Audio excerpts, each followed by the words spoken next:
ॐ ज्ञानतिमिरान्धस्य ज्ञानञ्जनशलाकया चक्षुरुन्मिलितं येन तस्मै श्रीगुरुवे नमः।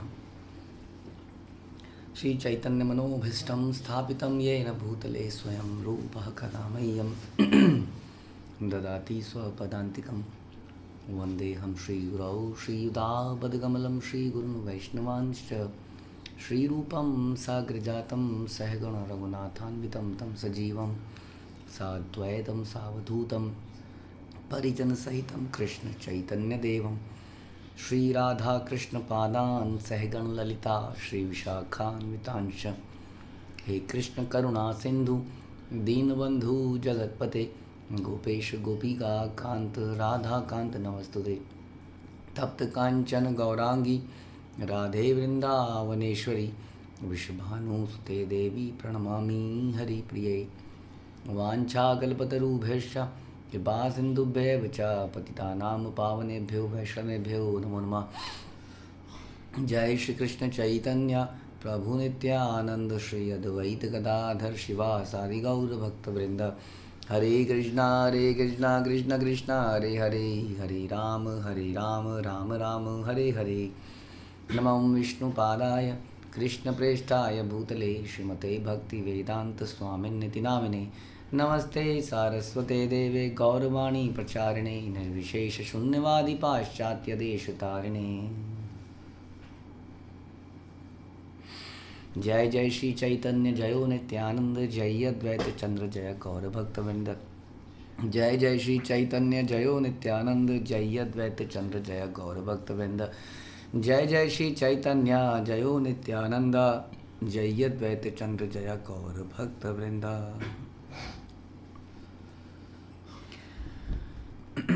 हरे कृष्णा। श्री चैतन्य मंगल मध्य खंड 4.82। प्रभु बले निज पुत्र बलिया जानिबे आमार अधिक करी इहार पालिबे। सची माता से भगवान गौर ने कहा, हे माता, आप नित्यानंद को अपना ही पुत्र समझ लें और उसकी देखरेख मुझसे अधिक अच्छे तरह से करें। पुत्र भावे सची नित्यानंद मुख चाहे, मोर पुत्र हैला तुम्हें सची देवी कहे। सची माता अपने ही पुत्र के समान नित्यानंद प्रभु के श्रीमुख को देख रही थी, तब अचानक उन्होंने कहा, तुम मेरे ही पुत्र हो। वास्तव में उन्हीं के पुत्र हैं। ये कहिए कि वैदिक काल में हृदय में प्रेम इतना होता था कि हर किसी को अपना पुत्र मान लेना या अपना पिता मान लेना या रिलेशनशिप स्थापित करना, सर्विंग रिलेशनशिप नेचुरल था। इस प्रकार से हम देखते हैं कि आज से 50 साल पहले भी बहुत ऐसा होता था कि मेरी मुंह बोली बहन है, ये मेरा मुंह बोला भाई है, ये मेरा मुंह बोला बेटा है, समथिंग लाइक दैट। क्योंकि रिश्ते प्रेम के हुआ करते थे तो अक्सर ऐसे रिश्ते बन जाते थे कि ज़रूरी नहीं है जो खून के रिश्ते हों। तो वैसे ही भगवान के साथ हमारा रिश्ता जो है वो इटर्नल है, वो हम भूल चुके हैं, ऐसा बताते हैं हमारे आचार्य। बताते हैं कि हम अपने भगवान के साथ रिश्ते को भूल चुके हैं।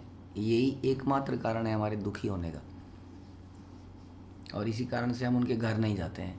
हम उन्हीं के घरों में जाते हैं ना जो हमारे से कनेक्टेड हैं, रिश्ते में हैं। अब भगवान हमसे अब कनेक्टेड नहीं रहे, उतना गहरा रिश्ता नहीं रहा, तो हम वहाँ जाने की प्रबल इच्छा भी नहीं होती है उनके पास। ऑल्दो हमारे अंदर इच्छाएं होती हैं माताओं की अपने मायके में जाने की कई बार। या कोई व्यक्ति भी है, वो कहता है वो मैं वहाँ पे पैदा हुआ था, वहाँ जाना मन कर रहा है मेरा जाने का। वहाँ मेरे कुछ पुराने घर हैं, पुराना रिलेटिव है, पुराना मैंने वो स्कूल है जहाँ मैं पढ़ा था, तो देयर इज सम कनेक्शन। तो व्यक्ति का कभी कभी मन करता ही है जाने का। हाँ, तो हमारा वो हृदय नेचुरली अंदर, हम फिलॉसफी तो सुनते हैं कि going back to Godhead, but वो अंदर से नहीं आता है कि हमें वहाँ वापस जाना है, क्योंकि वहाँ की रिमेम्बरेंस कनेक्शन समाप्त हो गया है। उसी कनेक्शन को स्थापित करने के लिए हम भक्ति करते हैं, उसको रिवाइव करते हैं, और तब वही डिज़ायर हो जाती है हम अंदर की, we have to go back. तो इसलिए सची माता के अंदर भगवान ने उसको योग माया से छुपा रखा था, वरना वो तो जानती थी सब। लेकिन फिर भी क्योंकि उसका मंद आकाश प्रभाव, उसका वो था प्रभाव, तो उनको महसूस हो रहा था कि तुम मेरे ही पुत्र हो। मोर विश्वम्भरे कृपा करिबे आपने, आजी तोमा दुई आमर नंदने। हे नित्यानंद, कृपया तुम मेरे विश्वम्भर के प्रति सदैव दयालु हो। आज से तुम दोनों मेरे ही पुत्र हैं। ये जरा विश्वम्भर का ध्यान रखो, जैसे बलराम कृष्ण का रखा करते थे, क्योंकि इसको पता नहीं चलता कई बार क्या कर लेता है, कई बार माटी खा लेता है। तब बलराम जी आगे अन्य सखाओं के साथ कंप्लेन करते हैं, हे माँ, ये तेरा बालक अब देख, पहले चोरी करता था, अब ये खूब समझाया मैंने इसको, चोरी मत कर मत कर मत कर, अब ये मिट्टी ज़मीन भी खाने लगा है। तो इस प्रकार बलराम जी बड़ा ध्यान रखते थे कृष्ण का। तो आज वही रोल विश्वम्भर के लिए नित्यानंद प्रभु को दिया जा रहा है कि तुम इनका ध्यान रखना, मेरे ही पुत्र हो। बलिते बलिते सचिर नेत्रे अश्रुझरे, पुत्र भावे सचि नित्यानंद को ले करे। यह कहते कहते सची माता के नेत्रों में अश्रुओं की धारा बहने लगी और अपने पुत्र के समान प्रेम करते हुए उन्होंने नित्यानंद प्रभु का आलिंगन किया। नित्यानंद मातृ भावे सचिर चरण, दंडवत करी भले मधुर वचन।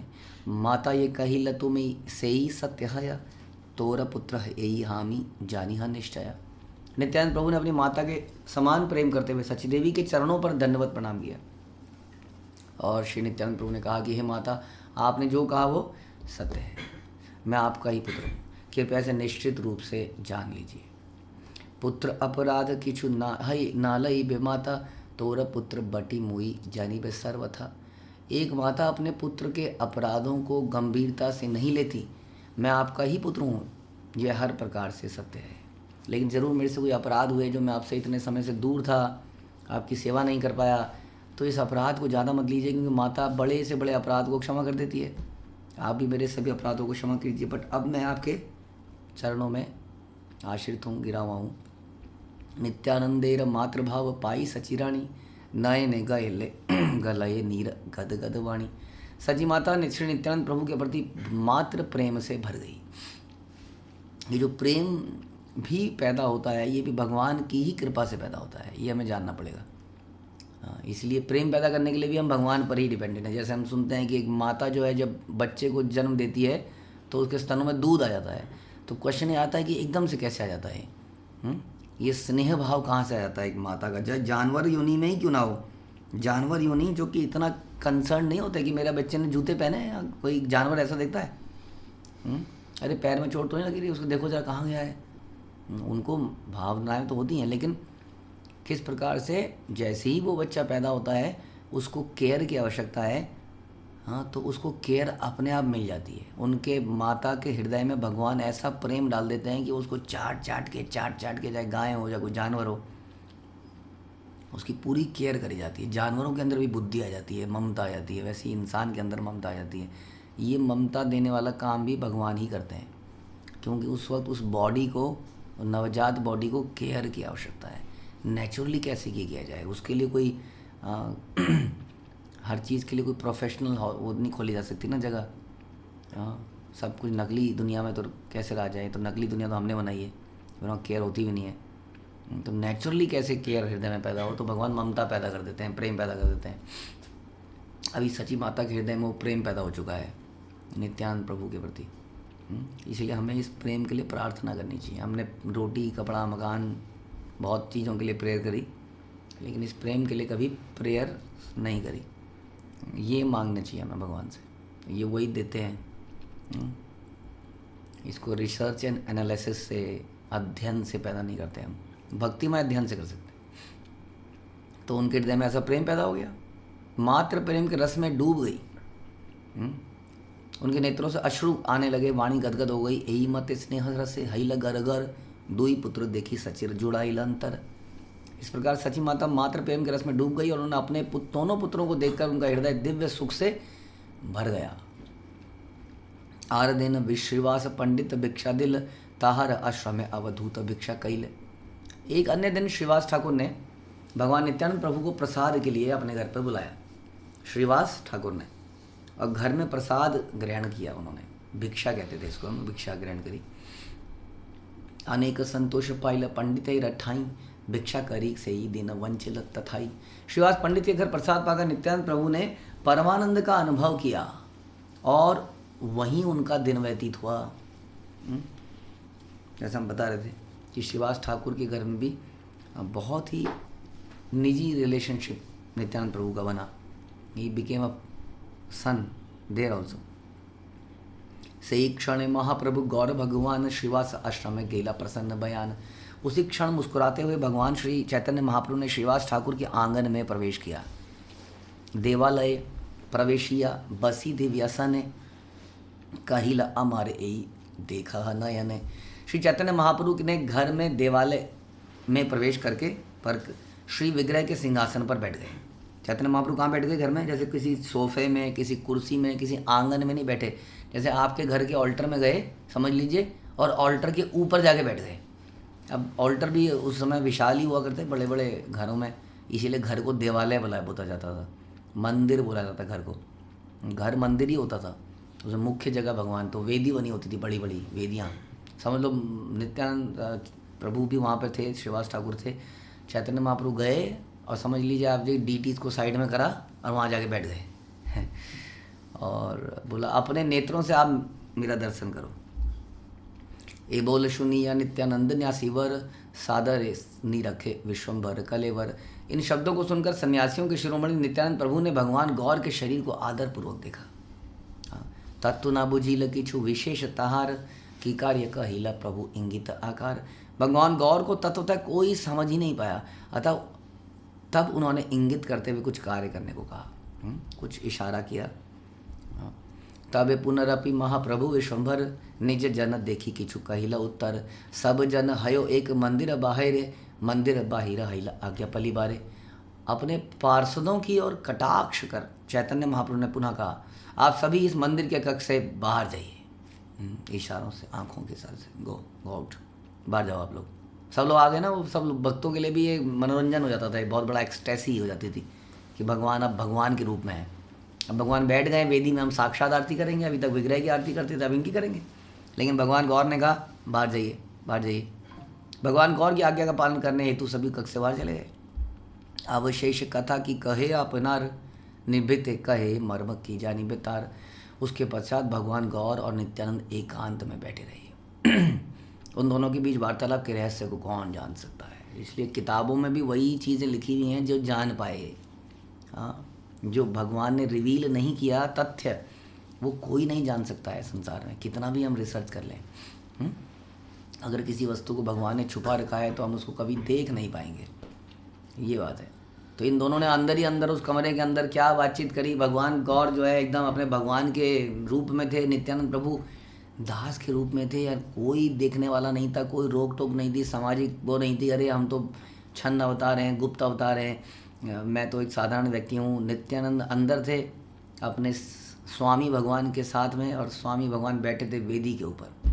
अब क्या क्या सेवाएं हुई और क्या क्या चर्चाएं हुई, ये कौन जान सकता है। कहिला अमारे ए देख अपने अमर कारण तुम्हें कहिला परिश्रम है। भगवान गौर ने कहा, हे नित्यानंद मेरी ओर देखें, आपने मुझे ढूंढने के लिए अत्यधिक परिश्रम किया। षडभुज शरीर प्रभु देखा ही लागे, तबे चतुर्भुज रूप दुई भुज तबे। यह कहकर चैतन्य महाप्रभु ने नित्यानंद प्रभु को सर्वप्रथम षडभुज रूप दिखा दिया।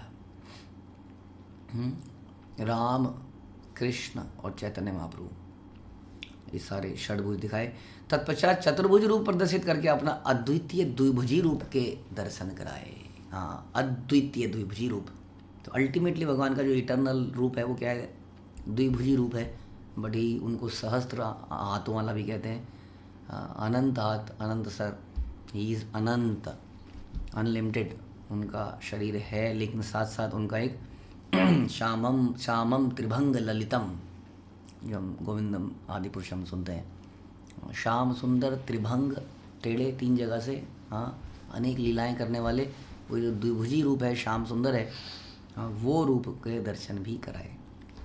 देखिया इच्छन रूप अति अद्भुत, पूर्व संगर लीला नित्यानंद अवधूत। और इन अत्यंत अद्भुत रूपों को देखकर नित्यानंद प्रभु ने पूर्व काल में उन दोनों के द्वारा आस्वादित लीलाओं का स्मरण किया। हाँ, सब याद आ गया। किस प्रकार से हम लोग ग्वाल बाल थे, कैसे गायों को चराते थे, कैसे माता यशोदा हमारा बहुत चिंता करती थी, कैसे तुम नटखट हरकतें करते थे, माता यशोदा द्वारा कई बार दंडित होते थे, और मैं भी तुम्हें बचा नहीं पाता था। वो सारी लीलाओं का स्मरण किया। देखिला हमारा प्रभु प्रकाश हईला, एक अंगे तीन अवतार देखा हीला। जैसे ही नित्यानंद प्रभु ने देखा, उसी समय भगवान गौर ने एक ही रूप में 3 भगवत स्वरूपों को प्रकट कर दिया। राम कृष्ण गौरांग। रामकृष्ण गौरांग देखिला दिव्य तनु, पश्चात देखिला नव किशोर राधा कानु। नित्यानंद प्रभु ने षडभुज रूप में भगवान रामचंद्र, भगवान कृष्ण और गौर एक ही साथ सम्मिलित रूप में देखा। तत्पश्चात शाश्वत रूप से नव यौवन युगल श्री श्री राधा कृष्ण को भी देखा। तो ऐसे रूप चैतन्य महाप्रभु ने कई बार दिखाए। हाँ, हम सुनते हैं सार्वभौम भट्टाचार्य को भी यही षडभुज रूप दिखाया। हाँ, ये मंदिर आज भी स्थित है जगन्नाथपुरी में।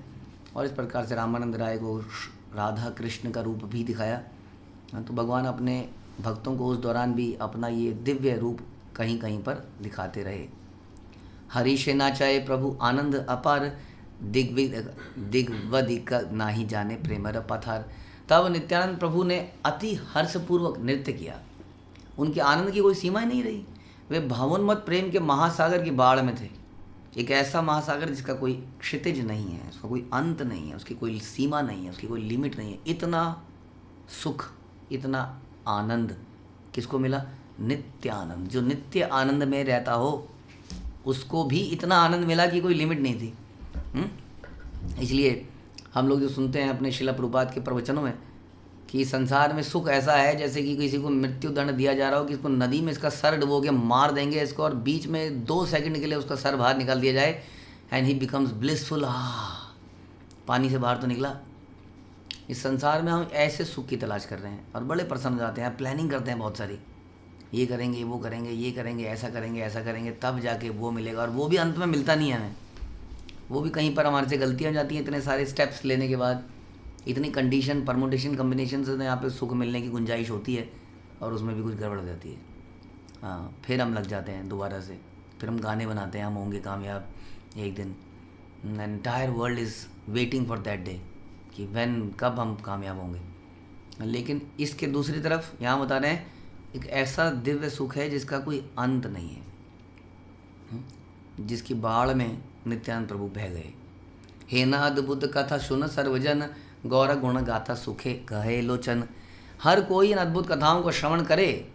श्री लोचन दास ठाकुर सुखपूर्वक भगवान गौरांग की दिव्य लीलाओं का गान करते हैं। तो इस प्रकार से नित्यानंद प्रभु से मिलन हुआ और फिर ये लीलाएं चलती रही। अब हम चलते हैं श्री अद्वैत हरिदास मिलन, अध्याय 5, अद्वैत आचार्य और हरिदास ठाकुर। गौरांग पूरब पड़ी आछे मन तेई, गौरा कांदे रे। भगवान गौर क्रंदन करते हैं, वे भगवान गौर ही मेरे हृदय में प्रकट हों। आर अपरूप कथा कही वे एखन, ना देखिला ना सुनीला है ना आचरण। अब मैं एक अद्भुत कथा सुनाऊंगा। किसी ने भी भगवान गौर की इन लीलाओं को ना तो देखा है, नहीं उनका श्रवण किया है। ऐसी कथाएं सुनाऊंगा। सकल लोकेर नाथ क्षिति अवतार, भाग्यकारी नामा नाह केने अपना आपनार। भगवान गौर ही सभी लोगों के स्वामी हैं जो इन पृथ्वी पर अवतरित हुए हैं, परंतु कुछ लोग उन्हें अपने स्वामी के रूप में स्वीकार ही नहीं करते। ऐसे दुष्ट लोग, इसलिए कहते हैं जिसने गौर को नहीं समझा वो भगवान को क्या समझेगा। हाँ, अपने स्वामी के रूप में नहीं समझे। कई लोगों ने उनको संत पुरुष बोल दिया। चातुरी न घुचे झार, पाषंड हियाया, जड़ित अंतर तार ए विष्णु माया। निर्मल हई यदि सुने गौर गुण, भव व्याधि नाशी बारे यही से कारण। पाषंडी, अपराधी, हृदयवान एवं जिनकी बुद्धि नष्ट हो चुकी है तथा भगवत माया से जिनके हृदय जड़वत हो गए हैं, ऐसे व्यक्ति भी यदि भगवान गौरांग के दिव्य गुणों का श्रवण करेंगे तो निश्चित रूप से उनके हृदय शुद्ध हो जाएंगे। यानी कि हम लोग बहुत बड़े अपराधी रहे, जीवन ऐसा बीता इस कलयुग के अंदर, पाषंडी, अपराधी, बुद्धि नष्ट हो गई। लेकिन जब भगवान गौरांग के गुणों को सुना, उनकी लीलाओं को सुना, तो क्या हो गया? हृदय शुद्ध होने लगा। क्योंकि बारंबार जन्म मृत्यु रूपी इस व्याधि का नाश इसी गौर गुणों की कथा से होता है। एक दिन रात्रि जाए तृतीय प्रहर, आचंबित रोदन करे विश्वम्भर। एक दिन भगवान विश्वम्भर ने रात्रि के तृतीय पहर में क्रंदन करना प्रारंभ कर दिया। तो फिर क्या हुआ? विस्मित हैया सची, पूछे न पुत्रेरा, की कारण कांद बाप न कह न अमारा। उस समय आश्चर्यचकित होकर सची माता ने अपने पुत्र से पूछा, हे विश्वम्भर, क्यों रो रहे हो? मुझे बताओ। तुम्हारे कांद न सुनी पड़े शरीर, पुड़े शरीर, धरती न पारी कहिया बुके बाजे तीर। तुम्हारा क्रंदन सुनकर ऐसा लग रहा है कि मानो मेरा शरीर अग्नि के लपटों में जल रहा है। आपको दुखी नहीं देख सकती। हाँ, एक बाण मेरे हृदय में चलाया जैसे किसी ने, भेद दिया उसको। तुम्हारा रुदन ऐसा लग रहा है। सुनिय मायेर कथा निशब्द रहे शैया या बसिया, ये देखिला स्वप्न का है। अपनी माता के शब्दों को सुनकर भगवान गौर शांत थे और उसके बाद अपनी शैया पर बैठकर उन्होंने जो भी सपने में देखा वो माता को कहना शुरू किया। नवीन नीरद कांति देखिलो पुरुषे, मयूरप्पा खार चूड़ा देखिला सम्मुखे। उन्होंने कहा मैंने श्यामल वर्ण यानी कि वर्षा ऋतु के मेघ जैसे डार्क ब्लू मेघ जैसे हो जाते हैं, ऐसे रूपमान एवं दिव्य कांति युक्त व्यक्ति को देखा। उनके सर पर क्या था? मयूरों का पंख था। मयूरों का पंख का मुकुट बना हुआ था। बरहावतंसम असितांबुद सुंदरांगम। कंकन केयूर हार चरण नुपुर, ललाटे चंदन चांद किरण प्रचुर। उन्होंने कंगन बादुबंज हार चरणों में नुपुर धारण किए थे। उनकी मस्तक पर चंदन का लेप था और वे चंद्रमा के समान प्रकाशमान थे। पीत्र वस्त्र परिधान वंशीवाम करे, देखिनु बालक एक हरिषि अंतरे। उन्होंने पीताम्बर धारण किया था और बाएं हाथ में बांसुरी धारण की थी। मैंने हर्षपूर्वक हृदय से उस बालक का दर्शन किया। रोदन का कारण ये था। रोदन करे आंखें गले अश्रुधार, ना कहियो के हो ये ना ही सुन आर। यह कहकर भगवान गौर क्रंदन करने लगे। हाँ, तो ये क्रंदन कैसा था? ये क्रंदन प्रेममयी क्रंदन था। किसी दिव्य वस्तु को देखकर उससे मिलने की लालसा हो सकती है, उससे विछोह महसूस हो सकता है, क्रंदन करते हैं। कई बार हम कुछ पुस्तक पढ़ते हुए क्रंदन करने लगते हैं। तो ये क्रंदन भी ये क्या है? ये क्रंदन भी हम अक्सर चर्चा करते हैं, क्रंदन भी दिव्य सुख का एक पार्ट है। तो बता रहे हैं कि आप यह किसी से ना कहें, माता से कहने लगे, और किसी के विषय में, किसी को इस विषय में नहीं सुनना चाहिए। एछे न वचन सुनी सची हर सीता, विश्वम्भर मुखोदित अमृतेर कथा। भगवान विश्वम्भर के मुख से इन अमृतमय वचनों को सुनकर सची माता आनंद से भर गई। वो भी भगवान की भक्त थी, सारे ही भगवान के भक्त हुआ करते थे। वो समझ गई इसने कृष्ण को साक्षात देखा, या फिर ये स्वयं कृष्ण है। ये तो नहीं जानती थी, भूल गई थी, लेकिन ये समझ गई कि इसने कृष्ण को ही साक्षात देखा है। तो इसलिए एकदम से इनके अंदर भी वो एक्साइटमेंट ट्रांसफर हो गई। विश्वम्भर पुलकित पूरित सब देह, झलमल करे अंग छटा सब गेह। भगवान विश्वम्भर के शरीर पर बाल खड़े हो गए और उनका संपूर्ण शरीर प्रकाशमान हो गया। हेन काले नित्यानंद अवधूत राय, श्रीनिवास है घर हित मिलिला तथाय। और उसी समय नित्यानंद प्रभु श्रीवास ठाकुर के घर में आकर मिले। नित्यानंद पहुँचे श्रीवास ठाकुर के घर पर। आसिया देखिला प्रभुर सुंदर शरीर, तेजोमय महाबाहु एना भी गंभीर। नित्यानंद प्रभु ने वहाँ जाकर क्या बोला? भगवान गौर के अति सुंदर रूप का दर्शन किया, जिनकी प्रकाश में महान भुजाएं और गहरी नाभि थी। नित्यानंद प्रभु ने श्रीवास ठाकुर के घर पर भगवान गौर का दर्शन किया। महान भुजाएं, गहरी नाभि, दक्षिण करे ते गदा वामे करे वेणु, कर तले पद्म वाम करे तले घनु धनु। उनके बाएं हाथ में गदा थी, अब दाएं हाथ में गदा थी और बाएं हाथ में बांसुरी थी गौर के। एक अन्य हाथ में पद्म और बाकी अन्य हाथ में एक धनुष था। तो इस प्रकार के दर्शन किए। तप्त कांचन कांति हृदय कौस्तुभ, मकर कुंडल कर्णे शोभे गंडयुग। उनका वर्ण पिघले हुए स्वर्ण के समान था तथा उनके हृदय पर कौस्तुभ मणि शोभा पा रहा था। सीने पे, वक्षस्थल पर मकर के आकार के कुंडल दोनों कानों पे लटक रहे थे, झूल रहे थे और गालों को बार बार छू लेते थे। मकरत द्युतिहार शोभा ए गलाया, अद्भुत वेश देखे अवधूत राया। उनके वक्षस्थल में मरकत मणि का हार शोभा पा रहा था और ऐसे अद्भुत रूप का दर्शन नित्यानंद प्रभु ने प्राप्त किया। चतुर्भुज वेश देखे मुरली कनाई, सही मत रूप सब वर चरित्र निमाई। श्री नित्यानंद प्रभु ने इस चतुर्भुज रूप का दर्शन प्राप्त किया, परंतु उसमें धनुष बांसुरी और चार भुजाएं उसमें धनुष बांसुरी और चार भुजाएं नहीं थी। क्षणिक अंतरे देखे द्विभुज आकार, लोक अनुग्रह रूप चरित्र ताहार। तो इस प्रकार से फिर एक ही क्षण में उन्होंने फिर से भगवान गौर का द्विभुज रूप देख लिया। हाँ, जो रूप व्यक्तियों के प्रति अत्यंत कृपामय था। तो कई बार हम देखते हैं कुछ ऐसे फ़ोटोज़ आती हैं, उनको ऐसे फटाफट फटाफट पन्नों को ऐसे करो तो रूप बदलता रहता है, चीज़ बदलती रहती है ना। आज भी भैया कई बार कोई फ़ोटो एक एंगल से कुछ दिखता है, दूसरे एंगल से कुछ, ऐसी फ़ोटोज़ लोग आज भी बनाते हैं। यहाँ से भगवान गौरांग श्याम सुंदर रूप में दिख रहे हैं, ऐसे देखो तो चतुर्भुज रूप में दिख रहे हैं। इस प्रकार का दृश्य उनके सामने कुछ चल रहा था। ए रूप देखी ऐसे ही अवधूत राय, निज जन आलिंगन दिया नाचे गाए।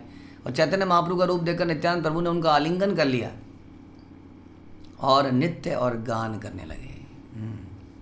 आवेश नाचाए प्रभु विवश हइया, प्रेम महाजल निधि प्रवेश करिया। नित्यानंद प्रभु पूर्णतः निरंकुश होकर निरंतर नृत्य करने वाला, he became out of control. इतनी एक्सटेसी में आके किसको कंट्रोल रहेगा। अक्सर आदमी नाचना गाना क्यों नहीं कर पाता है, क्योंकि वो अपनी सेंसेस में होता है। इसलिए सेंसेस को कहती हैं देख समाज क्या कहेगा, देख वो आदमी क्या कहेगा, देख कैसा इतना मोटा शरीर, तेरा पेट जब लटकेगा ऐसे झूलेगा तेरा पेट तो क्या लगेगा, कौन क्या सोचेगा। कॉन्शियस हो जाता है आदमी, ठीक से नाच गा नहीं पाता, कई बार ठीक से खा भी नहीं पाता है ना। खाते हुए भी उसको लगता है अरे यहाँ से चप चप चप आवाज़ आएगी या कुछ टपकेगा। आदमी अक्सर जब सेंसेस में होता है तो सामाजिक रीति रिवाज के चक्कर में कई बार एक्सटेसी में काम नहीं कर पाता। लेकिन वो एक लिमिट है, जब आदमी उस लिमिट उसकी एक्सटेसी इतनी बढ़ जाए तो बेशर्म हो जाता है। तो एक तो बेशर्म हो जाता है वो व्यक्ति जो माया के चक्कर में नाचने लगता है, संसारिक में जो हो रहा है आजकल। लेकिन दूसरी तरफ भगवान के चक्कर में आकर भी लोग कई बार इसी प्रकार के हो जाते हैं, इसलिए निरंकुश होकर नृत्य करने लगे, भावोन्मत्त प्रेम के महासागर में डूब गए। श्रीनिवास नारायण श्री राम मुरारी, यह संगे तुम्हारे चलह न जाने जनाचारी। और भगवान गौर ने कहा हे श्रीनिवास नारायण श्री राम मुरारी, सभी नित्यानंद प्रभु के संग में चलिए, पता नहीं कहाँ गिरेंगे, हाँ कहाँ टकराएंगे, पता ही नहीं चल रहा है इनको, ही नॉट इन सेंसेस। अद्वैत आचार्य बाड़ी जाब अवधूत, यह जाना यह इहो बड़ा अद्भुत। नित्यानंद प्रभु अब अद्वैत आचार्य के घर जाएंगे। अद्वैत आचार्य के घर में उन्हें इन सब अचम्भों के विषय में बताइए। अद्वैत आचार्य को भी बताइए क्या क्या हुआ यहाँ पर। हेन मते महाप्रभु आज्ञा यह बेकैले, सुन सर्वजन ही आनंद हईले। और इस प्रकार चैतन्य महाप्रभु की आज्ञा सुनकर वे सभी हृदयों से हर्षित हो गए। नित्यानंद संगे सब चलीला सत्वर, आनंद हृदय गेला आचार्य घर। और ये सभी लोग कहाँ गए, अद्वैत आचार्य के घर में तेजी से वहाँ से निकल गए। नित्यानंद प्रभु के साथ साथ उनके बाकी पार्षद, उनके सारे संगी भक्तगण सभी चले गए अब अद्वैत आचार्य के घर की तरफ। प्रणाम करिय कथा कहिल सकल, सुनिया आचार्य सुखे नाचाए विभल। उन्होंने आचार्य को प्रणाम अर्पित करके सब कुछ बता दिया। हे अद्वैत आचार्य ऐसा हुआ, आज ऐसा हुआ, पहले गौर भगवान चतुर्भुज में दिखे, फिर ऐसे दिखे, फिर ऐसे दिखे, फिर द्विभुज में दिखे। उन भक्तों के शब्दों को श्रवण करके श्री अद्वैत आचार्य विवल होकर सुखपूर्वक नृत्य करने लगे। वास्तव में ये सब जानते ही थे इंटरनल बातें कि भगवान जो गौर है, जो हमारे बीच में घूमते हैं गौर राय, ये कोई और नहीं है, स्वयं भगवान है। अद्वैत आचार्य तो कहते थे मैं तो कब से कह रहा हूँ, कोई सुन कहाँ रहा है मेरी बात को, मैं कह रहा हूँ ये आदमी अपने आप को दास बना के घूमता रहता है, यही भगवान है। हमारे चरण पकड़ता रहता है। सब बड़े प्रसन्न हो जाते हैं ऐसी अवस्था सुनकर। तो दोहे दोहा आलिंगन करे आनंदे, आचार्य नाचाए सुखे नाचे नित्यानंद। नित्यानंद प्रभु अद्वैत आचार्य के ने आनंद पूर्व एक दूसरे को आलिंगन कर लिया, मिल गया, पता चल गया, खूब नृत्य किया। आनंद समुद्र डूबीला निर्भरे, घन घन हुंकार उठाए ही लोले। वे दोनों आनंद के महासागर में डूब गए। उस महासागर की लहरों से उछलने के कारण उन्होंने गरजते मेघों के समान पुकारा। दोहें गुप्त कथा कहें गौरांग चरिता, सुनीते कहिते दोहें उन्मत्त चिता। नित्यानंद प्रभु और अद्वैत आचार्य ने भगवान गौरांग के गुह्य लीलाओं की चर्चा करी। हाँ, सीक्रेट, कई सारे ऐसे सीक्रेट जो आम आदमियों के लिए नहीं थे उस समय खास तौर पर, क्योंकि भगवान एक साधारण व्यक्ति की तरह अपनी लीला प्रस्तुत कर रहे थे। तो इन्होंने दोनों ने बैठ के बड़ी इंटरनल लीलाओं की डिस्कशन करी और बोलते हुए सुनते हुए उनका हृदय उन्मत्त हो गया। एई मते आनंदे आछिला दिन दुई, आनंदे वैष्णव सब हरि गुण गाई। इस प्रकार 2 दिन आनंद पूर्वक गुजारे और सभी वैष्णव ने भगवान हरि के दिव्य गुणों का आदि का गान किया। 2 दिन भी गए। अब 2 दिन में ऑफिस नहीं गए होंगे, कितना नुकसान हो गया होगा फैक्ट्रियों का, कितने प्रोडक्शन रुक गया होगा, जीडीपी का कितना लॉस हो गया होगा, सर्विस इंडस्ट्री कितना नीचे आ गई होगी, सेंसेक्स कितना नीचे गिर गया होगा। 2 दिन सबने काम बंद कर दिया आखिर। और बैठ के क्या कर रहे हैं, नाच रहे हैं, गा रहे हैं, खा रहे हैं, पी रहे हैं, कुछ चर्चाएँ, कुछ ऐसी गपशप कर रहे हैं, गपशप। तो इस प्रकार से 2 दिन बीत गए। तो वैष्णव ने भगवान हरि के दिव्य गुण का आदि का गान किया। तो यही है भक्तों का। अब गोलोक में जाएंगे तो वहाँ नित्य यही होता रहेगा। यही हमारा इटर्नल नेचर है। क्या नेचर है? बैठ के हरि कथा करना, हरि के कीर्तनों में नृत्य करना। हमारे दिमाग में डाल दिया गया है दूसरी बात कोई, जीवन एक संघर्ष। अगर आप संघर्ष नहीं कर रहे हैं तो आप पागल हैं। लेकिन हम कई बार सुनते हैं कि रोटी खाने के लिए संघर्ष गधा करता है। हाँ, गधा भी यही सोचता है, यदि मैं इतनी मेहनत नहीं करूँगा तो मुझे गधा बोला जाएगा। गधा इसे सोचता है।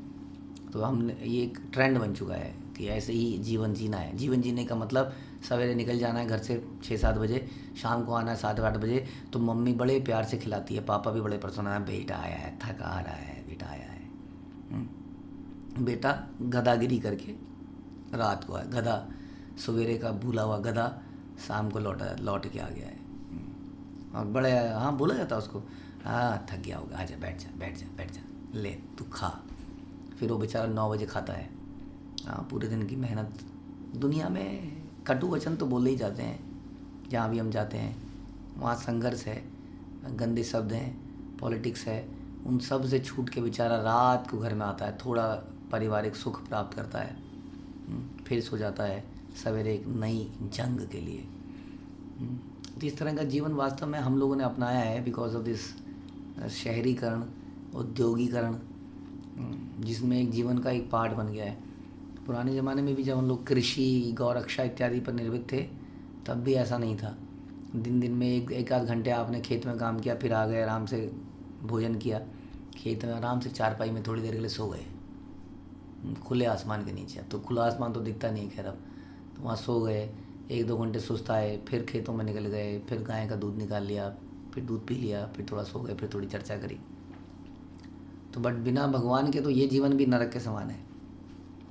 इस सतोगुण में कोई लोग को भी कोई लाभ नहीं है। लेकिन ये जीवन की अब इसको हम टोटली रिवर्स कैसे कर पाएंगे तो आइडिया नहीं है। लेकिन एटलीस्ट ये पता होना चाहिए कि जीवन का उद्देश्य, यदि कोई व्यक्ति पूरे दिन हरि कथा, हरि कीर्तन, नृत्य, गान इत्यादि करता है तो उसको निठल्ला मत बोलिए। ये संघर्ष हमने खुद बना लिया है अपने लिए, इसके अंदर हम गिर चुके हैं। अब निकलने में थोड़ा समय लगेगा, धीरे धीरे हमें स्लो डाउन करना पड़ेगा अपने आप को, ये समझना पड़ेगा पहले तो जीवन is not this kind of संघर्ष। ये संघर्ष हमें इस दलदल के अंदर और घुसाता जा रहा है। हम हाथ पैर मार रहे हैं जितना, उतना इस दलदल में और गिरते जा रहे हैं हम लोग। हमारा स्वास्थ्य देख लीजिए, जैसा हम बोलते हैं उम्र देख लीजिए, हमारे चेहरे की हंसी खुशी देख लीजिए, तो इस सबसे पता चल रहा है कि हम दलदल में और नीचे गिर रहे हैं। इसके विपरीत ये कथाएं हमें कुछ और ही दिखा रही हैं। 2 दिन बीत गए, केवल यही काम हो रहा है, वहाँ कोई काम नहीं हो रहा था। और जीवन में हम कितना भी संघर्ष कर लें, हमारी मृत्यु निश्चित है, बुढ़ापा निश्चित है, बीमारियां निश्चित हैं, तो फिर हम किस चीज़ का सोल्यूशन निकाल रहे हैं? क्या हम इतनी मेहनत केवल इसलिए कर रहे हैं कि हम 2 रोटी खाएं? यही क्वेश्चन आया था भाई गधे वाला। क्या हम इसलिए कर रहे हैं कि बीमारी पर कुछ प्रभु जी बीमार हो जाएंगे तो पैसा कहाँ से आएगा? नहीं, बीमार हो ही इसलिए रहे हैं क्योंकि हमारा लाइफस्टाइल ऐसा है, इसीलिए बीमार पड़ रहे हैं। ये कुछ कन्फ्यूज़न हो गई है, इसीलिए जल्दी बूढ़े हो जा रहे हैं, जल्दी जीवन में कमर उमर बोल जा रही है, क्योंकि लाइफस्टाइल ही डिफरेंट हो गया है। तो इस पे हमें विचार करना चाहिए और एक कथाओं से ये सीखना चाहिए कि जीवन में असली चीज़ क्या है। जो ये भक्त लोग वहाँ पर भगवान के नाम कीर्तन गुणगान में आनंद लेते हुए बिता रहे थे। हरे कृष्ण। श्रील प्रभुपाद की जय, श्री चैतन्य मंगल की जय, श्री लोचन दास ठाकुर की जय।